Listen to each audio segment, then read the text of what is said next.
न बिरला न बाटा, न बाटा न टाटा, न बिरला न बाटा, न बाटा न टाटा, अरे कुणबी मराठा हाच या महाराष्ट्राचा खरा बायोडाटा। कुणबी मराठा हाच या महाराष्ट्राचा खरा बायोडाटा। वारकऱ्याच्या गळ्यातील माळ म्हणजे मराठा, कीर्तनातील टाळ म्हणजे मराठा, महाराष्ट्राची नाळ म्हणजे मराठा, एक मराठा। तुम्ही सगळेच उपोषणाला बसले का काय? मग तुमचा आवाज कस काय कमी पडायला लागला? हे आवाज कमी नाही पडला पाहिजे, बॅटरी डाऊन नाही झाल्या पाहिजेत। एक मराठा, एक मराठा, शिवबाची तलवार मराठा, तलवारीची धार मराठा, अरे शत्रूवर केलेला वार मराठा, झेंडा अटके पार मराठा, एक मराठा, एक मराठा, सह्याद्रीचा थाट मराठा, स्वराज्याचा घाट मराठा, एक साथ दौडले वीर, एक साथ मराठा, एक मराठा, एक मराठा, विठ्ठल।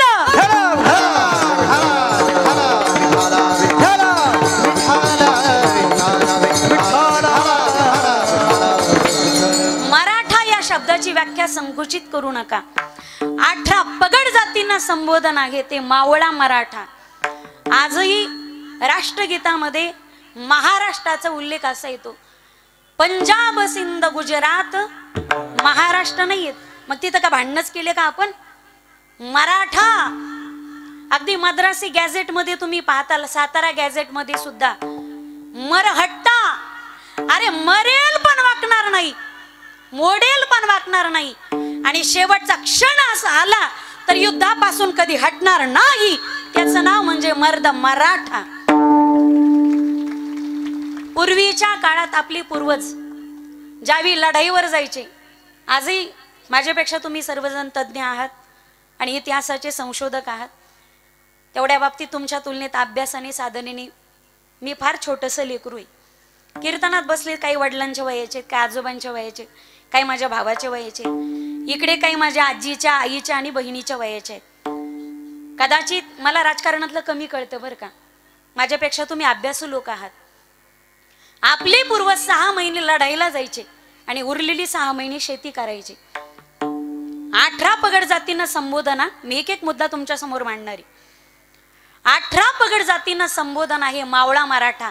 साडी, कोळी, तेली, तांबोळी, कहार, महार, सुतार, चांबार, कहार, लोहार, नावी, वाणी, कैकाडी, भील, ब्राह्मण, कुणबी, धनगर, हाटकर, 18 पगड जातींना संबोधन आहे ते म्हणजे मावळा मराठा। जो समाज तलवार चालण्यामध्ये तरबेज होता, युद्धाचं प्रशिक्षण, हातामध्ये तलवार घेऊन दुर्जन विचाराचा निपात करण्याची धमक ज्याच्या रक्तात होती, आमचे पूर्वज छाती ठोकपणे आणि स्वाभिमानाने सांगायचे की आम्ही मराठी आहोत म्हणून। एक 50 ते 100 वर्षाचा काळ जर तुम्ही उलगडला, आता माझा जन्म नाही आणि तुम्हाला कळत नाही, 50-100 वर्षाचा काळ जर उलगडला तर पूर्वी प्रत्येकाच्या जाती समोर मराठा सुतार, मराठा कुंभार, मराठा कुणबी, मराठा लोहार ही ज्याची त्याची जात लावलेली असायची। म्हणून आपण पूर्वीचे कुणबीच आहोत, पण मराठे का झालो? मग औरंगजेबाच्या सुद्धा चरित्रामध्ये उल्लेख येतो, कितने मराठे आये हे। एकदा बादशाह बिघडला आणि त्याच्या सेनापतीला विचारू लागला, अरे क्यों शिवा थकता नहीं, क्यों शिवा झुकता नहीं, क्यों शिवा परास्त नहीं होता?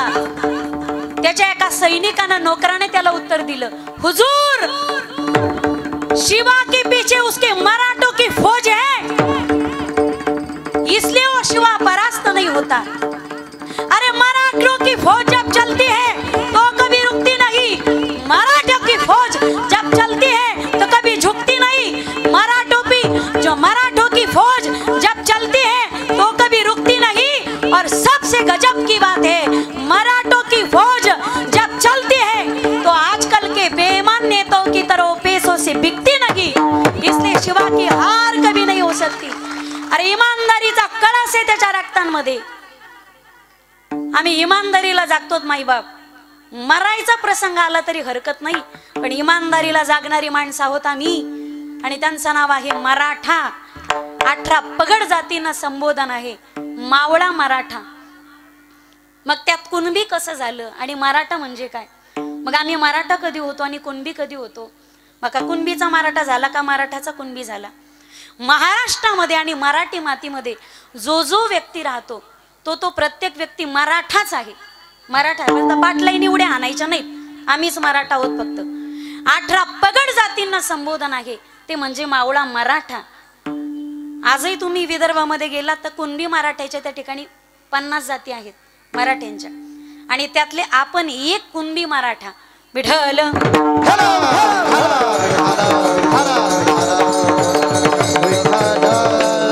खर तर आरक्षणाची झळ आणि आरक्षणाची गरज साधू संतांना सुद्धा भासली. बंड पुकारलं. जी जाती व्यवस्था होती, वर्ण व्यवस्था होती, त्या जातीच्या विरोधात पहिलं बंड पुकारलं. आणि बंड पुकारून शिंप्याच्या जातीला कीर्तन करायचा अधिकार नाही, या विरोधात बंड पुकारणारे पहिले वारकरी संप्रदायाचे संत श्री संत नामदेव महाराजांनी शिंप्याच्या जातीने कीर्तन केलं तर काय महाप्रलय येतं. बंड पुकारलं आणि कीर्तन केलंच. सर्व जाती धर्मातील संत आले. आता त्यातही पहा तुम्ही, तुकोबाराय, तुकोबारायचं प्रमाणच आहे. तसं आडनाव पाहिलं तर मोरे, पण तुकोबाराय दाखला देतात आमच्या जातीचा कुणबी. बरे देवा कुणबी झालो, नाहीतरी दंबे असतो मेलो. मग विदर्भामध्ये गेलात तर तुम्ही तुकोबारायची जात पडते ती. तुकोबाराय कोणत्या कॅटेगरीत मोडतात? मी माईक घेऊन खाली येऊ का? तुकोबाराय मराठा आहेत, तुकोबाराय म्हणतात आम्ही कुणबीत. तुकोबारायचं आडनाव मोरे. विदर्भामध्ये गेला तर तुकोबाराय ओबीसीच्या कॅटेगरीत मोडतात, आणि मराठवाड्यात आणली तर तुकोबाराय ओपन मध्ये मोडतात. साधू संतांची प्रमाण आहेत, मला जास्त तोंड जोडून सांगायची गरज पडणार नाही. विठ्ठल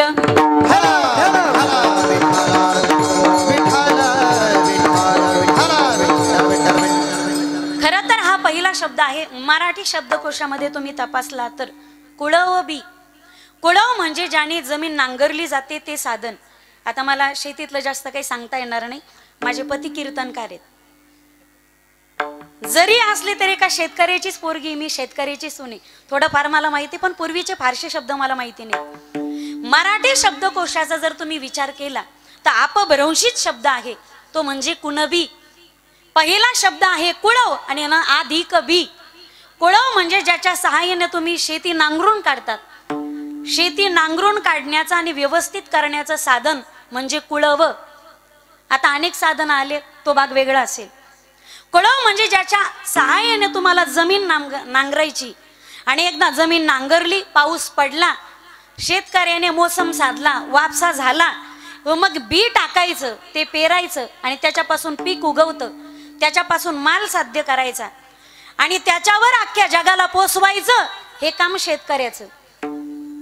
कुळव अधिक बी, जमीन नांगरून काढणं, बी पेरणं, त्याच्यापासून पीक पिकवणं आणि त्याच्यापासून जगाचा पोशिंदा जगाला पोसवणं.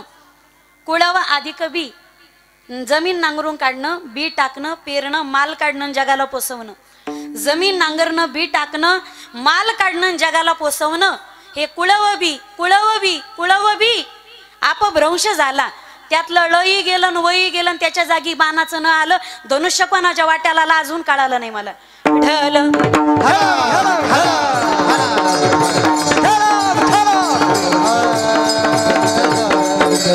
कुळबी, कुळबी याचं झालं कुणबी. कुणबी महाराष्ट्रात राहणारा प्रत्येक व्यक्तीच मराठा आहे, पण मराठ्याच्या पुढे प्रत्येकाची विशिष्ट जात लागलेली आहे. म्हणून ज्याचं आणि त्या शेतीचं नातं आहे, ती माती जो कसतो, कुळबी. कुळबी याचा अपभ्रंशित शब्द आहे, तो म्हणजे कुणबी, म्हणजे कुणबी मराठा. विठ्ठल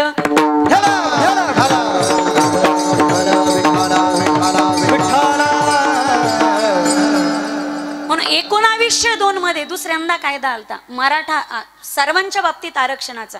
बहुजन समाजातील सगळ्या व्यक्तीला आरक्षण भेटलं पाहिजे. राजर्षी शाहू महाराजांच्या दरबारात तो कायदा स्वातंत्र्याच्या चळवळीनंतर दोनदा येऊन गेला. सगळ्यांना आरक्षण भेटलं पाहिजे. खरं तर हे आरक्षण मागेच भेटायला पाहिजे होतं. आज काही म्हणतात तुम्हाला 50 एकर जमीन आणि 25 एकर जमीन आहे. काय मराठा समाजाला आरक्षणाची गरज आहे? तो काळ बदलला माईबाप, आता तो काळ बदलला. इथं प्रत्येकाची शेती जर तपासली ना तर प्रत्येकाला मला वाटतं क्वचित बोटावर मोजणे इतके सापडतील ज्यांना 10 आणि 15 एकर शेती. आज माझ्या घरात वाटणी झाली तर माझ्या एकटीच्या वाट्याला 1.5 एकरी का 2 एकरी तिथेही मला सांगू शकत नाही मी. आज एका हेक्टरवर आपला समाज आला. जमिनी भरपूर होत्या, लोकसंख्या वाढत गेली, डिवायडेशन होत गेलं, लोकसंख्या वाढत गेली, जमिनीचे तुकडे होत गेले आणि प्रत्येकाच्या वाट्याला आता 2 एकर 1 एकर 1.5 एकर काही तर भूमिहीन झालेत. म्हणायला कुणबी मराठा आहेत, काही भूमिहीन झालेत. आणि त्या एवढ्याशा जमिनीमध्ये 1 हेक्टर जमिनीमध्ये त्यात पाऊसही वेळेवर पडत नाही, माल वेळेवर उगवेना. एक वाक्य बोलू, शेतकरी कालही राजा होता, आजही राजा आहे, तो उद्याही राजा राहणार, त्याचा हात कोणी धरू शकत नाही. पण पुढचं गोड वाक्य ऐका, फार धोका आहे बरं का या वाक्यामध्ये. त्याला 2 गोष्टी टाइमवर भेटल्या तर, निसर्गाने त्याला योग्य वेळी योग्य साथ दिली तर शेतकऱ्याचा हात कधीच कोणी धरू शकत नाही. आणि सरकार माईबापानं त्याच्या शेतमालाला योग्य वेळी योग्य भाव दिला तर शेतकऱ्याचा हात कधीच कोणी धरू शकत नाही. पण नेमकं आमचं असं झालं, माय झाली भगवती बाप झाला मारुती. अरे एका हेक्टरवर आपण आलो, 1.5 1 एकरावर आपण आलो आणि त्या 1 एकरामध्ये पाऊस नीट पडाना, हायत्या मालाला सरकार नीट भाव देना. आता त्या शेतीमध्ये त्या कुणबीने, त्या मराठ्याने नेमके लेकराचं शिक्षण करायचं, पोरीचं लग्न करायचं, म्हाताऱ्या मायबापाचा आजार पण करायचं का स्वतःचा प्रपंच चालवायचा? काय करायचं मायबाप? स्वतःच्या सुखासाठी आजपर्यंत मराठा समाजाने कधीच आरक्षण मागितलं नाही. आणि माहिती आम्ही जर अप्पलपोटे असतो ना, अप्पलपोटा तो असतो जो पंक्तीला साऱ्याच्या आधी बसतो. जर मराठा समाज अप्पलपोटा असता तर पंक्तीला आधी आरक्षणाच्या बसला असता. नाही, आधी जो दुसऱ्याला जेव घालतो तो उदारे विठ्ठल.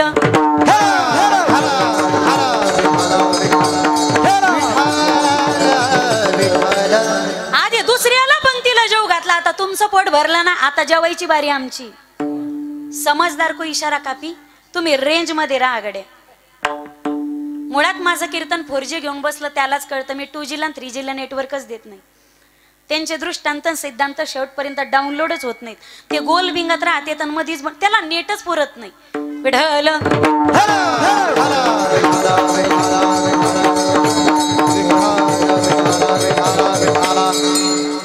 पहिली पंगत झाली, आता बसायची बारी आमची. आम्ही बसलोत ना, आता वाढायचं काम ज्यांचं पोट भरलंय ना त्यांनी करणं गरजेचं आहे.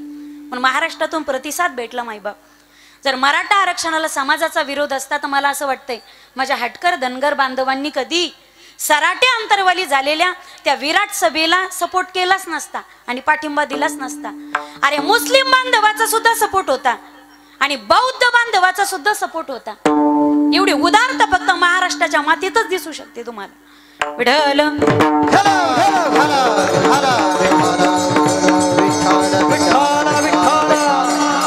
म्हणून कुणबी आणि मराठा हे वेगळे नाहीत.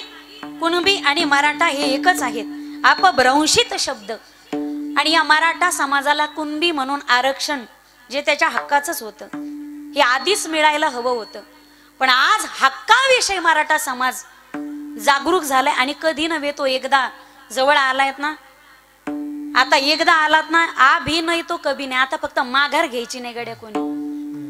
बऱ्याच जणांचा पोटसूळ उठत होता आणि बऱ्याच जणांनी 2-2 पार्ट्या करायची सुद्धा मजाल झाली, त्यांची हिंमत झाली. पण तरी सुद्धा कधी न फुटणारा मराठा. खरंच आपण आपली इकी दाखवली बरं का, इकीचे बळ. जोपर्यंत झाडूच्या काड्या एकत्रित येते तोपर्यंत झाडू अख्ख्या गावाचा कचरा साफ करतो. पण ज्या दिवशी झाडूच्या काड्या विभक्त होतात, डिवायडेशन होतं, त्या दिवशी झाडू कचरा साफ करणाऱ्या झाडूचाच कचरा झाल्याशिवाय राहत नाही. विठ्ठल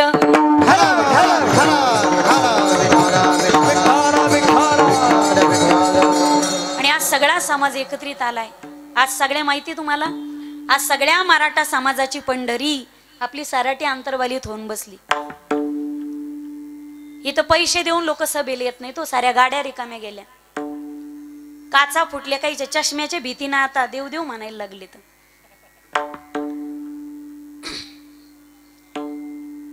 इथं गाईचं दूध पिऊन अक्कायला ना, गाडवीच्या दुधानं काय होत असते. विठ्ठल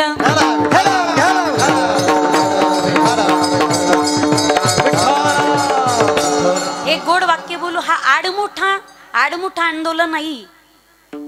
हे सगळ्या गोष्टीचा अभ्यास करून, कायद्याचा अभ्यास करून आणि शांततेच्या मार्गाने, अहिंसेच्या मार्गाने केलेलं आंदोलन. आजपर्यंत ज्या एकाही आंदोलनाला कुठं गाल बोट लागलं नाही. पण एक वाक्य लक्षात घ्या, सगळ्या देवांमध्ये आपण शांत देवता आणि लवकर प्रसन्न होणारी देवता म्हणजे महादेवाकडे पाहतो. एवढा भोळा येतो, स्वतःची बायको जरी मागितली तर भक्ताला बायकोही देऊन दे.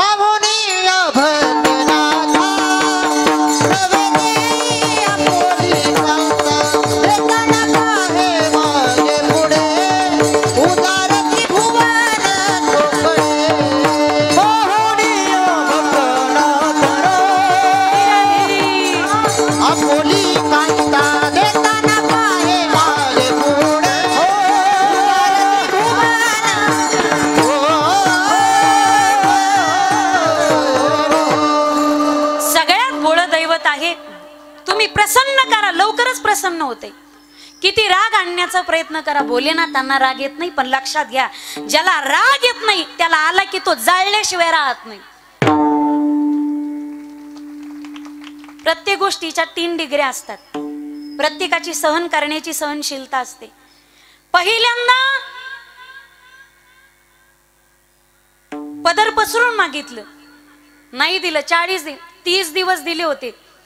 पण मराठा केवढं उदार अंतकरणे, गड्यांना 10 दिवस शिल्लक दिले. 10 दिवस, तब्बल 40 दिवस दिले. आणि ते 40 दिवस जाऊन आज 7वा दिवस आहे उपोषणाचा. 7वा दिवस आहे माईबापाच. आमचा अंत पाहू नका आणि वाटेलाही कोणी जाऊ नका.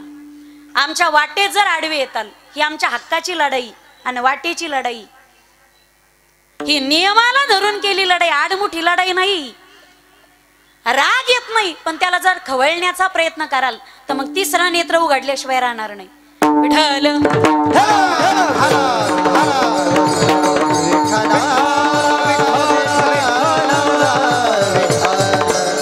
माझं तर आता लाईव्ह कीर्तन चालू आहे. बस काय व्हायचं ते होईन. आता काय होते, फक्त कीर्तनच बंद पडते ना.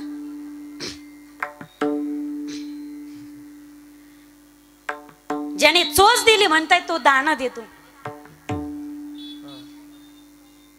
एवढ्या माझ्या मराठा समाजात 18 पगड जातीच्या समोर आणि माझ्या श्रोते माईबापाचं उदार अंतकरणाच नसताना लहान तोंडी मोठा घास. पण एक वाक्य बोलते गड्या, भले तुम्ही 145 माना नाही तर 148 माना, तुम्ही मानत असाल हो, पण एक गोड वाक्य बोलू का. मला अजूनही वाटतंय मराठा आरक्षणाच्या बाबतीत मराठ्यांची राजकीय कुस अजूनही वांजच आहे. अजूनही वांजच आहे. कोणी दिला काल राजीनामा, कोण दिला आज राजीनामा, हे भेऊन येतं. म्हणते ना धाका भेणं भूत पळत, तशी गत झाली. तुम्ही राजीनामे दिलेत पण ते मंजूर तर व्हायला पाहिजेत ना. जर द्यायचे असते तर मग याच्या आधीच दिले असते ना. का आम्हाला पोरकं सोडलं. असं म्हणतात जातीसाठी माती खायची वेळ आली तरी मागे पुढे पाहू नका. हे जातीसाठी नाही पण वरचेवर माती खातेतच. याचं संशोधन होणं गरजेचं आहे. इथं आमदाराचा पोरगा आमदार होतोय, खासदाराचा पोरगा खासदार होतोय. अरे तुमच्या 5-5 पिढ्या आम्ही तुम्हाला निवडून दिलं. आमच्या जीवावर तुम्ही राजकारण केलं. आज तुमचे पोरं परदेशात शिक्षण घेतायत आणि आमचे चटाया गोळा करतायत. कधी जनाची नाही तर मानाची तरी वाटू द्यालाच.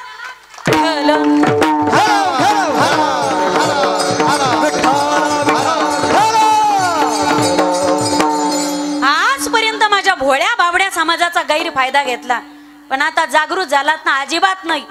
आपले पोरं परदेश देशात गेली पाहिजे, ह्या अवलादीनं चटाई उचलले पाहिजेत. आता यासाठी तुम्ही जागरूक होणं गरजेचं आहे. फक्त एकत्रित आलात ना माझ्या दादांना, आता शेवटच्या क्षणापर्यंत लढायचं. मर हट्टे, मरणार पण मागे हटणार नाही. आणि मुळात तो अभंगच या ठिकाणी निवडलाय मी. पण सगळी प्रस्तावना करता करता मला वाटतं 9:15 वाजले अभंगावर यायला. प्रस्तुत अभंग जगद्गुरु तुकोबारायांचा आहे आणि या प्रस्तुत अभंगाद्वारे संतश्रेष्ठ तुकोबाराया प्रतिज्ञा करतायत जगाच्या मालकाच्या दारात उभं राहून. आज प्रतिज्ञा कोणाही बावळट करतो, या प्रतिज्ञेला अजिबात मोल नाही. भाजीत मीठ कमी पडलं, बायकोला सांगायची ज्याची हिंमत होत नाही तो गल्लीत उभं राहून प्रतिज्ञा करतो. याला अजिबात किंमत नाही. असे प्रतिज्ञा करणारे किती गे आले तर किती बी गेले. आता बंगले जाळलेत, काही काही भीतीनं बंगल्याच्या बाहेरच निघा ना तो. विठ्ठल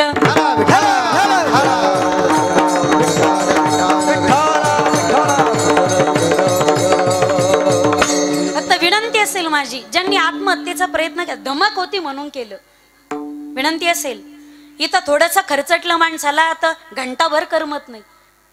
अहो स्वयंपाकाला उशीर झाला थोडासा, नवरा तांबे फेकून बायकोला आणतो. 4-4 दिवस झाले इथं ज्यांच्या पाण्याचा घोट मुखामध्ये नाही. आणि मनोज दादा जरांगे पाटील यांनी तर आयुष्यात किती उपोषण केली असतील. मागच्या प्रकरणापासून फक्त ते फेमस झाले. पण माझं माहेर शहागडच्या जवळ, मला माहिती आहे, माझ्या लग्नाच्या अगोदर पासून सुद्धा त्यांनी आमरण उपोषण केले, साखळी उपोषण केलेत.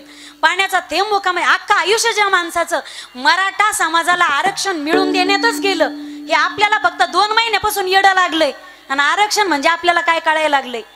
त्या माणसाचं अख्खा अर्ध आयुष्य आणि पूर्ण तारुण्य त्या माणसाने मराठा समाजासाठी खर्ची केलंय. आणि छत्रपती शिवरायानंतर स्वराज्यामध्ये तेवढी समाजाची तळमळ. आणि छत्रपती शिवरायानंतर जर ह्या मस्तक जर कोणाच्या चरणी झुकवा वाटत असेल ना, तर नारदाच्या गादीवरती शपथ घेऊन खोटं सांगत नाही मायबाप, मनोज दादा जरांगे पाटलाच्या चरणी नतमस्तक तुम्हाला व्हावंच लागणार आहे आणि झुकवावंच लागणार आहे. आणि तुकोबरायाच्या नंतर जाळोनी संसार बैसलो अंगणी, हे प्रमाण जर कुणाला लागू पडत असेल तर ते मनोज दादा जरांगे पाटलांना. विठ्ठल